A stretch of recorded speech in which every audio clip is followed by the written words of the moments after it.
नमस्कार दोस्तों, welcome to my channel. आज के इस वीडियो में हम जानेंगे सियाटिका के बारे में और उसके ट्रीटमेंट के बारे में। तो चलिए शुरू करते हैं। सियाटिका जो है इसको हम सियाटिक न्यूराइटिस भी कहते हैं। इसका मतलब है कि सियाटिक नर्व की जो इन्फ्लेमेशन है या उसके अंदर पेन शुरू हो जाता है along the course of sciatic nerve, तो उसको हम सियाटिका कहते हैं। सियाटिक नर्व बेसिकली हमारे लोअर बैक को लोअर बैक से ओरिजिनेट होकर नीचे हमारे लोअर लिम्स को सप्लाई करती है। तो इसमें होता क्या है, pain originates in the spine and radiates down to back of the leg. ये हमारे लेग के पीछे की तरफ से लोअर लिम्ब के बैक साइड से ट्रैवल करता है, हमारे हिप्स में से होते हुए, थाइज में से होते हुए, काफ मसल में, फिर इवन हील तक भी चला जाता है। तो ये किसी भी साइड पे हो सकता है। मोस्टली तो ये एक साइड ही इन्वॉल्व होती है, दोनों साइड बहुत कम देखा गया है। तो इसके बहुत से कारण हैं, आइए अब उनके बारे में हम देखते हैं वो क्या है। Number 1 is prolong sitting posture, या ज़्यादा देर बैठने से ये पेन स्टार्ट हो जाता है। दूसरा इसका कारण है हर्निएटेड डिस्क। अगर आपकी जो स्पाइनल कॉर्ड के अंदर जो लोअर बैक है वहाँ पे डिस्क कोई हर्निएट कर रही है, मतलब बाहर की तरफ को बल्ज कर रही है, उससे भी प्रेशर पड़ता है। थर्ड इज़ बोन स्पर, जिसको हम बोलते हैं over growth of the bone of vertebra. जो हमारे वर्टिब्राज हैं उसकी जो बोन वो ओवर ग्रो कर जाती है, तो वो भी फिर प्रेशर डालती है स्पाइनल कॉर्ड के ऊपर, सियाटिक नर्व के ऊपर, जिससे कि ये पेन शुरू हो जाता है। Next reason is narrowing of the spine. कई बार हमारा जो स्पाइन है ओल्ड एज में या किसी और वजह से प्रॉब्लम आ जाती है, तो उससे स्पाइनल स्टीनोसिस हो जाता है, जो हमारा स्पाइन है वो नैरो हो जाता है। तो सभी ये कारण हैं। इससे क्या होता है, हमारी जो स्पाइनल जो सियाटिका नर्व है वो कंप्रेस होती है, उसकी वजह से ये पेन स्टार्ट हो जाता है। तो आइए देखते हैं इसके सिम्टम्स क्या हैं। सिम्टम्स तो मेन इसके यही हैं। पेन एरियाज होते हैं back, buttocks, hips, lower extremities, thighs और काफ। पेन का जो टाइप है that is varies from mild to moderate to severe, या फिर शार्प पेन, कई बार इलेक्ट्रिक शॉक की तरह का भी पेन होता है, ओके।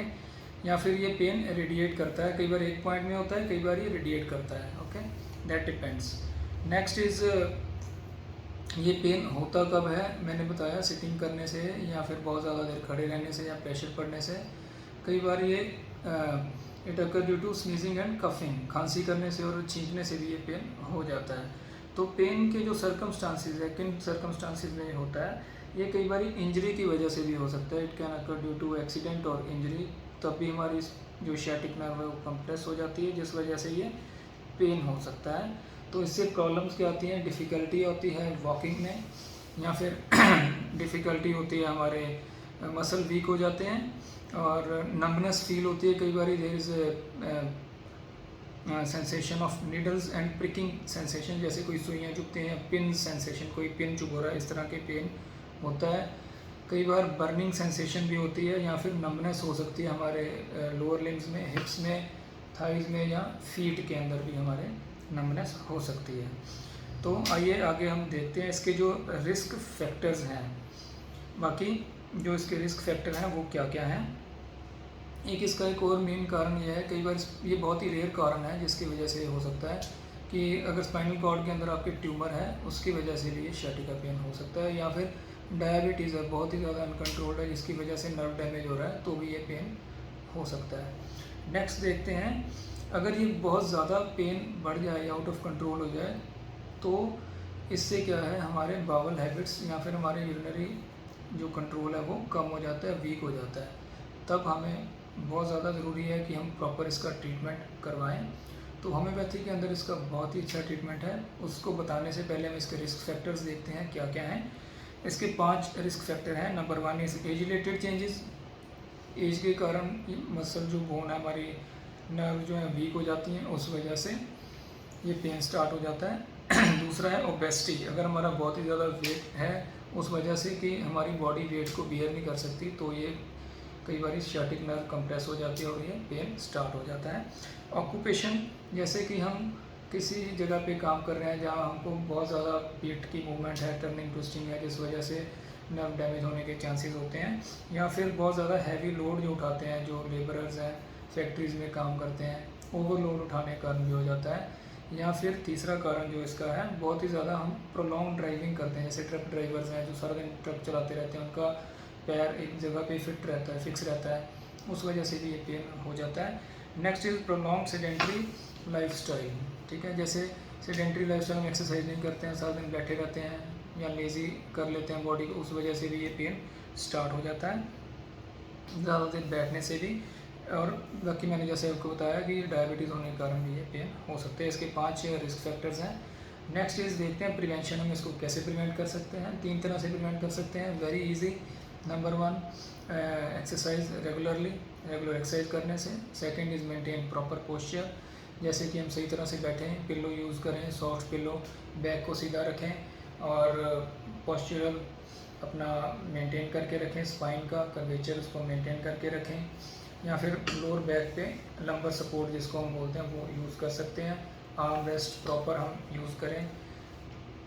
और दूसरा है यूज़ गुड बॉडी मैकेनिक्स। इसका मतलब है कि जैसे हम बहुत ज़्यादा देर तक खड़े ना हों या बहुत ज़्यादा देर तक बैठे ना रहें, बीच बीच में उठ के मूवमेंट करते रहें, ताकि हमारा स्पाइन जो है वो थोड़ा फ्लेक्सिबल रहे। ओके, तो उसकी वजह से भी हम ये पेन होने से बचा सकते हैं। और लास्ट इसका जो रहेगा प्रिवेंशन में, ईटिंग हेल्दी फूड और अच्छा खाना खाएं, प्रॉपर कैल्शियम और विटामिन और प्रोटीन से भरपूर खाना हम यूज़ करें, तो उससे भी हमारे ये sciatica पेन हम कंट्रोल में कर सकते हैं। तो आइए अब हम चलते हैं होम्योपैथिक मेडिसिन की तरफ। Homeopathy is very effective in the treatment of sciatica pen.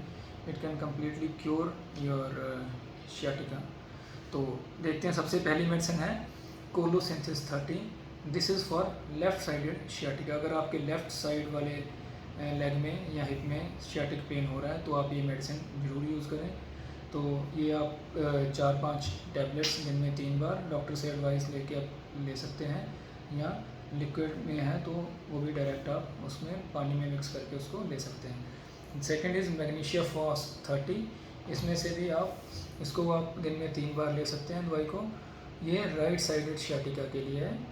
और third medicine is arnica Montana 30। अगर आपको इंजरी के कारण ये पेन स्टार्ट हुआ है तो उसमें नमनेस भी रह रही है, तो ये आप मेडिसिन यूज़ कर सकते हैं।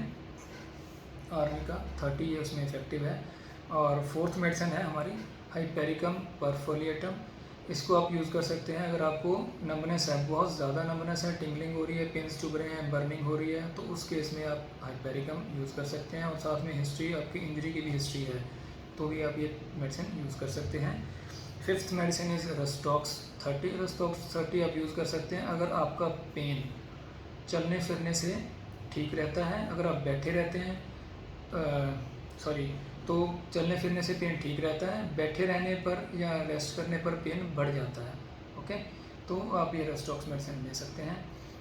लास्ट मेडिसिन जो हम आज की वीडियो में बताने जा रहे हैं, वैसे इसकी और भी बहुत सी दवाइयाँ हैं, आप प्रॉपर होम्योपैथिक डॉक्टर से या हमसे कंसल्ट करके इसको ट्रीट कर सकते हैं। ओके, तो last medicine is Bryonia Elba 30। इसके अंदर क्या होता है, पेन आपका ठीक रहता है जब आप कंप्लीट रेस्ट पे हैं, आराम कर रहे हैं। आप थोड़ा सा भी मूवमेंट करते हैं तो पेन होना शुरू हो जाता है, तो आप ब्राइनिया एल्बा 30 ले सकते हैं, दिन में 3 बार या 4 बार भी ले सकते हैं। तो ये सभी दवाइयाँ sciatica पेन के लिए बहुत ही अच्छी दवाइयाँ हैं, आप इनको यूज़ कर सकते हैं under guidance of qualified homeopathic physician. तो हमसे कांटेक्ट करने के लिए हमारा व्हाट्सएप नंबर इस पे आ रहा है, तो जब मर्ज़ी आप हमें कॉल कर सकते हैं और इसका प्रॉपर sciatica का ट्रीटमेंट ले सकते हैं। Thank you so much. जय हिंद, जय होम्योपैथी।